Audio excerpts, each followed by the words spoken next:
Now, welcome to another edition of News from Naboo with Thor's Lightning Takes. And let's get right to the news. Hypocrisy.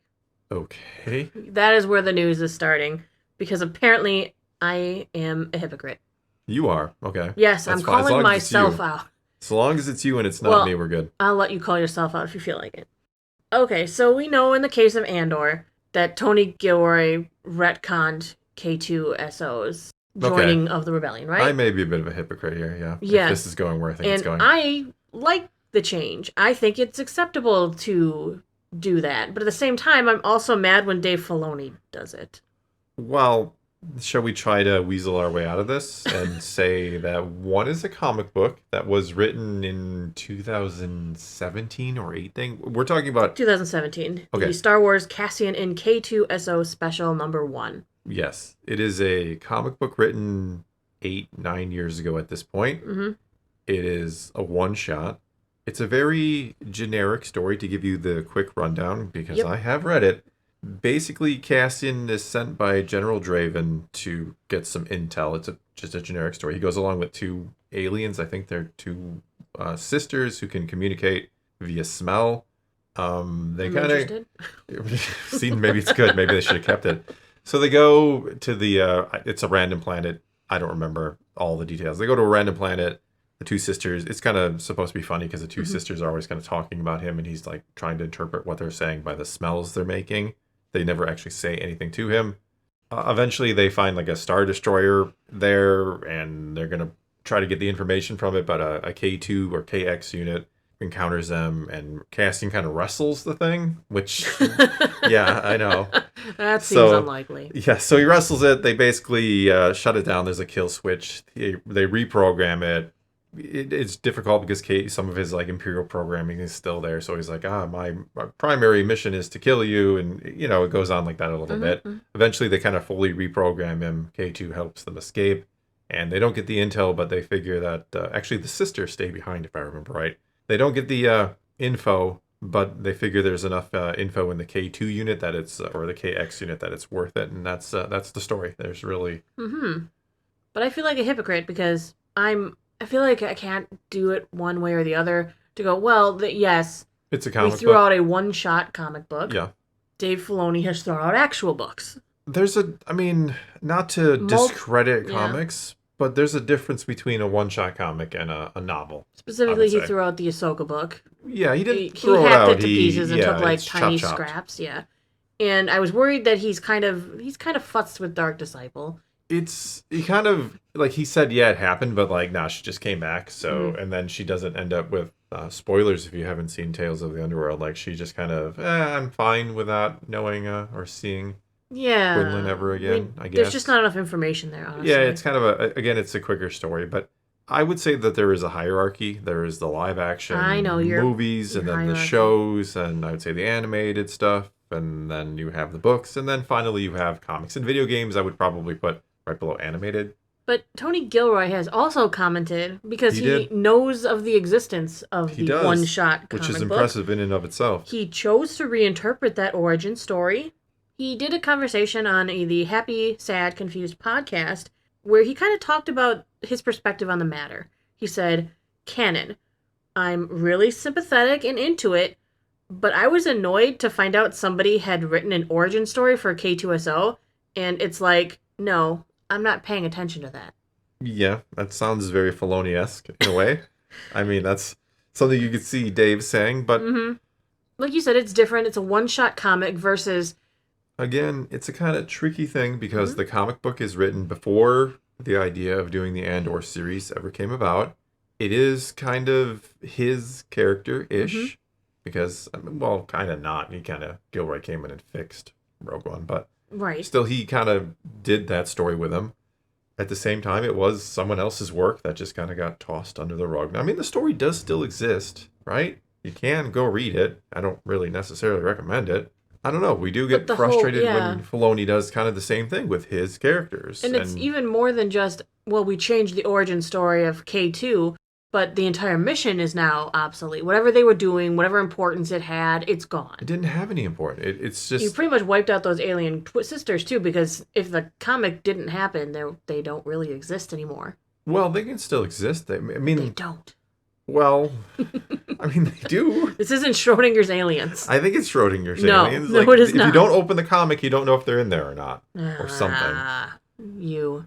It's such a hard thing because Disney, once again, they promised us everything was going to be canon. Yes. And then they've kind of rolled that back and been like, well, if we do something in live action or even an animated show that is better, then maybe it's more important than if we did something in printed media. It does, yeah. I mean, that's, I think, the problem with it. It sets a precedence where you're like, and again, you call us hypocrites, I guess, if you want, but it's like setting a precedence that certain things are just more important than others, which, yeah, kind of is true, right? But I feel like you also couldn't tell season 2 of Andor without giving us how they meet. Like you said, how many people actually read the one-shot comic? In the grand scheme of things, a small percentage of people. Whereas I think it would have upset a lot of people if the show just jumped to a time where K2 was already with them. Yes. Because people would go, wait, how did he get here? Yeah, and then they would be annoyed if you're like, well, that story's in a comic book that came out 8 years ago that you have to randomly go find somewhere. You can find it, I'm sure. Okay, well, I have another little blip piece of news today that I thought was kind of interesting. I didn't know that George Lucas was building a museum with his wife. Yeah, you didn't know that? Didn't know that. Apparently when you because get billions of dollars, you can do whatever you want. Well, apparently they started building the $1 billion museum back in 2018. But then because of supply chain issues and shortages, everything kept getting pushed back. It was originally supposed to apparently open in 2023. And then it got pushed back to 2025. And now it's pushed back to 2026. And it's going to be in LA, which coincidentally, it's like a 10-minute car ride from the LA Convention Center where Star Wars Celebration in 2027 is going to be. Convenient, yeah. Very convenient. But what's interesting is I didn't know anything about this museum. Apparently, it is a museum that is going to be celebrating illustrated works. So it's going to be celebrating illustrated narrative work, how pictures tell a story that's universal without language, which I thought was pretty cool. But what isn't cool is the only reason I found out about the museum at all is because they just laid off 14% of their staff. Because even though they're not fully open yet, they are still holding little events and educational stuff. And they sacked some employees that were 15 full-time jobs that were people who were involved in education and public programs, and it's kind of sad. And they also eliminated 7 part-time on-call employees roles. I mean, part of the reason they chose this location is that it's really close to other museums, that there are more than 400 schools apparently in this 5-mile radius of it. How many schools? It said more than 400 schools in a 5-mile radius. But they might be really referring to really small type schools, like classrooms or something because that small. Seems the museum is also just really focused on education. There's going to be 12 large classroom spaces, libraries, state-of-the-art theaters, a huge green spaces. The pictures of it looks phenomenal. So I'm really interested. I would like to go there someday. I mean, it looks really cool. We kind of want to go to Celebration in 2026. We're kind of trying to see if we can figure. I mean, that's still a long ways away. So it's 2027, isn't it? It's not next year. It's 2027. 2027. Yeah. So there's some time. It's 2 years. We don't even know what movie they're going to be talking about then.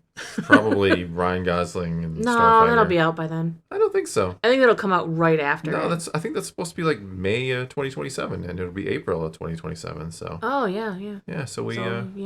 Might be meeting Ryan Gosling there, probably. Wow. Probably not. People don't care about us, but... No. But you could go to the convention wearing a shirt that says, now, you are meeting Thor Skywalker, and people would be I don't get it. I'm going to wear a shirt that just says now, and that is what... If we go, because I'm not going alone, but if I go, that is what I guarantee you. Right now, I'm setting it in stone. That is what I will have. And I'll be wearing a shirt that says, I'm with stupid. No, it's now I'm yes, stupid. Thank you.